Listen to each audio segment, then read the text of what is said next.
તોય હું રણુજાની જાત્રા એકલો મારા રસ્તે નીકળી ગયો, પણ મને કે ભગવાનમાં માનતા રાખવી નહીં, તોય પણ મેં સાહસ કર્યું અને તમારી માનતા હું હાલ તો રણુજા આવ્યો, પણ આ ઘોર જંગલમાં મને તમારા સિવાય કોઈ આશરો નથી, માટે મારી વારે ચરો.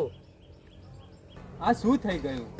મારા દ્વારે આવતો ભગત અને મારી આશાએ આવતો ભગત આજે ઘોર જંગલમાં લૂંટારો એને લૂંટી નાખ્યો છે.